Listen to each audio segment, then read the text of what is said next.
ঈদ উপলক্ষে রোজা করে ঘরে সব ফার্নিচার এলোমেলো করে আবার নতুন করে সাজিয়ে গুছিয়ে নিলাম।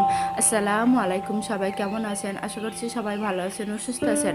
আমি শিল্পী, আমি যারা ছোট্ট একটা গ্রামে থাকি, আবারও নতুন একটা দিনে নতুন একটা ব্লগ ভিডিও নিয়ে চলে এসেছি আপনাদের মাঝে। আশা রাখছি আজকে ভিডিওটি আপনাদের কাছে অনেক বেশি ভালো লাগবে, তাই অনুরোধ করছি ভিডিওটি না টেনে সম্পূর্ণ দেখার জন্য।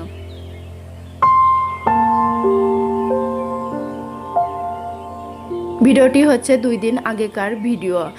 আর এই 2 দিনে পুরো ঘরের ফার্নিচার এদিক ওদিক করে ঘরের জিনিসপাতি সব পরিষ্কার করে মেজে ধুয়ে পরিষ্কার করে আবার সাজিয়ে গুছিয়ে নিয়েছি। তো সেজন্য কালকে আর ভিডিও আমি দিতে পারিনি। তো আজকে আবারও চলে এসেছি ভিডিও মানে ভয়েসটা দিতে। এডিট করা হয়ে গিয়েছিল, কিন্তু ভয়েস দেওয়ার জন্য আমি আর ভিডিওটি কালকে পাঠাতে পারিনি। তো আজকে আমি ভিডিওটি পাঠিয়ে দিব, তো তার জন্য আমি এখন ভয়েস দিচ্ছি।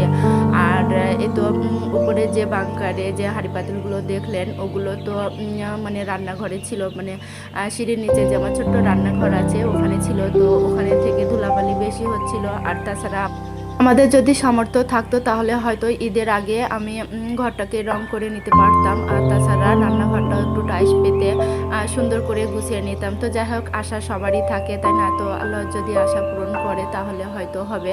তো সব কিছুর মালিক হচ্ছেন আল্লাহ তাআলা, যদি চান তাহলে পূরণ একদিন হবে। তো যাই হোক, আমাদের যেহেতু সেই সাধ্য নেই, তো সেজন্য কি আর করবো, বা নতুন নতুন জিনিস কিনে যে ঘরটাকে সাজিয়ে গুছিয়ে নিব তারও পরিস্থিতি এখন নেই। তো যাই হোক, সেজন্যই আমি যেটা করেছি যে হয়তো ফার্নিচারগুলো একটু এদিক ওদিক করে সাজিয়ে গুছিয়ে নিয়েছি। তো যাই হোক, এতে করে আমার মনে একটা শান্তি আসবে। আর তাছাড়া হচ্ছে কিনা যে ঈদ উপলক্ষে আমার বাড়িঘরটা একটু পরিষ্কার হবে বা নতুন লাগবে, এটাই আর কি। তো যাই হোক, ওইটা যে হাঁড়ি পাতিলগুলো দেখলেন সেগুলো সব মেজে ধুয়ে আর রোদে শুকিয়ে আবারও বাংকারে রেখে দিয়েছি। এদিকে যে একটা জানালায় 3টা তাক ছিল, তো সেগুলো জিনিসপাতিগুলো সব বার করে মেজে ধুয়ে পরিষ্কার করে আবার জায়গা মতো রেখে দিয়েছি। আর এখন চলে এসেছি তো ফার্নিচারগুলো এদিক ওদিক করবো, মানে এই ঘরে ফার্নিচার ওই ঘরে দিব। আর এই কাজগুলো আমি একাই করেছি। আর আমার বড় ছেলে তো স্কুলে গিয়েছে। আর যাই হোক, আমি এই ঘরে ফার্নিচারগুলো মাঝে মধ্যে সরিয়ে দিই, তো সেজন্য ওরা বিরক্ত হয়ে গিয়েছে আমার সাথে, আর মানে সাথ দেয় না। তো যাই হোক, অনেক দিন পরে আবারও ঘরের ফার্নিচারগুলো একটু এদিক ওদিক করে এই তো আমার ঘরের লুক দিলাম। আর এটাই হলো আমার মানে ফাইনাল ঘরের লুক আসলে। আর এই গরমে আমি চাই ঘরটা একটু মানে ফাঁকার মধ্যে রাখতে। আসলে হিজিবিজি বা অনেকগুলো জিনিসপাতি আমার একটা ঘরে রাখবো, সেটা আমার ভালো লাগে না। তো সেজন্য আমি একটু সিম্পলের ভিতরেই রেখেছি।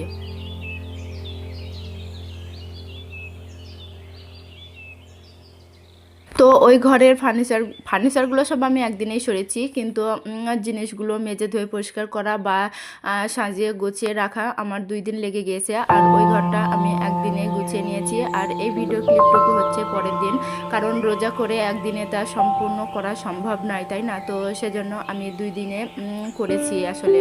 তো যাই হোক, এই তো ওই ঘরের মানে যে আনলাটা ছিল, তো আনলার নিচে যে 2টা কাঁচ ছিল, তো সেই কাঁচের ভিতরে আমার এই যে টুকটাক যে কাঁচের জিনিস আছে বা সিরামিকের জিনিস আছে আর কি, তো সেগুলোই ছিল। তো সেগুলো আমি এই মিট কেসের উপরটাই রেখে দিয়েছি।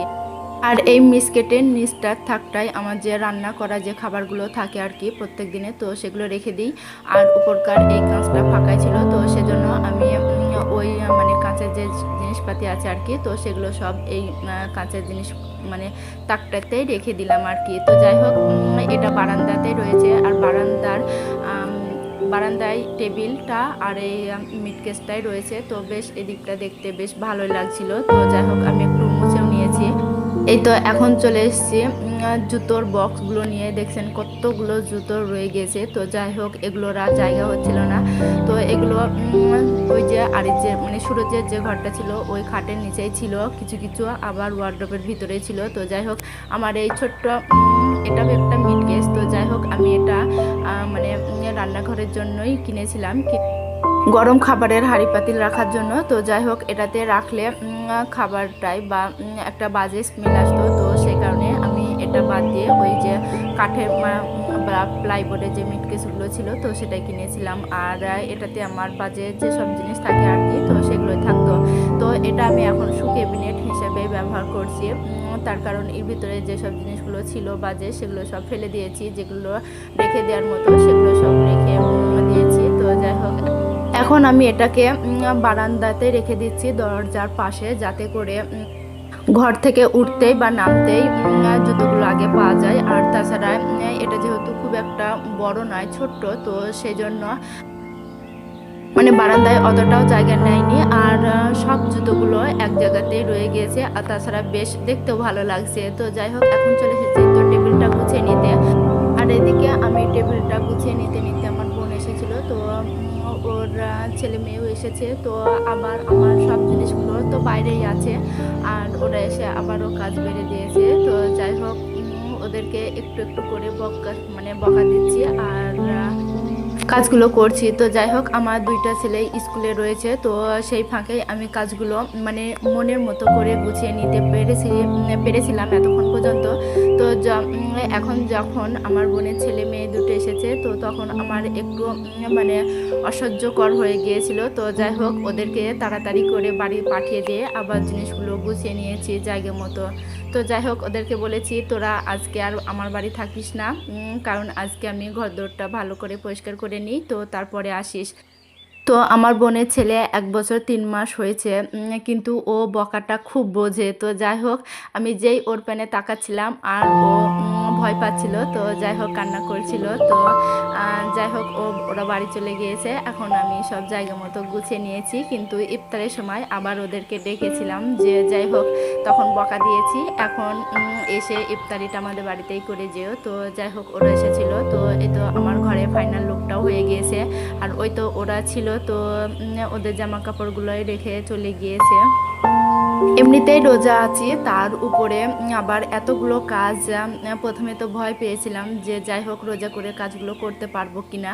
তো যাই হোক, আস্তে ধীরে সবগুলোই গুছিয়ে নিয়েছি। তো রান্নাঘরটা দেখছেন কি অবস্থা। তো যাই হোক, রান্নাঘরটাও আমি পরিষ্কার করে নিয়েছি। তো সে ভিডিও রেডি করা হয়ে গিয়েছে। তো যাই হোক, আল্লাহ যদি চান তাহলে হয়তো কালকে পাঠাতে পারবো। তো যাই হোক, আমি কিন্তু আরিসকে 2টা স্কুলে দিয়েছি। প্রথমত একাডেমি থেকে নিয়ে এসে আবার প্রাইমারি স্কুলে পাঠিয়ে দিয়েছি। তো এই কাজের মধ্যে থেকে পাঠিয়েছি। আর যেহেতু আরিস আমাকে খুব বিরক্ত করবে, তো সেই কারণে আরও আমি 2টা স্কুলেই আজকে দিয়েছি। আর তাছাড়া প্রাইমারি স্কুলে যেতে আরিস খুবই পছন্দ করে, যে মা আমার প্রাইমারি স্কুলে খুব মজা হয়, আমি খুব মজা করতে ভালোবাসি। তো যাই হোক, আছে যে আরিসকে আমি একাডেমিতেই দিব, কিন্তু ওর যতক্ষণ প্রাইমারি স্কুলে ভালো লাগে বা খুব মজা পায়, তো আমি ভাবছি যে তাহলে প্রাইমারি স্কুলেও যাক। তো সেই কারণেই আমি ওকে প্রাইমারি স্কুলে দিয়ে এসেছি। আর এই কাজগুলোর মধ্যে যদি নিজের ছেলে বাদে যদি অন্য কারো ছেলে এসে কাজগুলো আমি গুছাচ্ছি, মানে গোছানো জিনিসগুলো আবার এলোমেলো হয়, তাহলে কি অবস্থা হয় বলেন তো। যে নিজের ছেলে হয়তো বকাটা দিতে পারি, কিন্তু বোনের ছেলেই বলেন আর অন্য কারো ছেলে বলেন, বকাটা কিন্তু সেইভাবে দেওয়া যায়নি। তো সেই কারণেই আমার বোনকে বলেছিলাম যে তুই এখন বাড়ি যা, পরে আসিস। তো যাই হোক, এ তো সব শেষে মানে রান্নাঘরটা পরিষ্কার বাদে ঘরটা সম্পূর্ণ গুছিয়ে নিয়েছি। তো তারপরে গোসলটা সেরে রান্নাটা করে নিয়েছি। আর এখন চলে এসেছি আমাদের গ্রামে পার্টি অফিস থেকে ইফতার দিয়েছিল পুরা গ্রামটাকে। তো সেটাই শেয়ার করছি। আর আজকে ভিডিওটা এখানে শেষ করছি। আল্লাহ হাফিজ, আসসালামু আলাইকুম।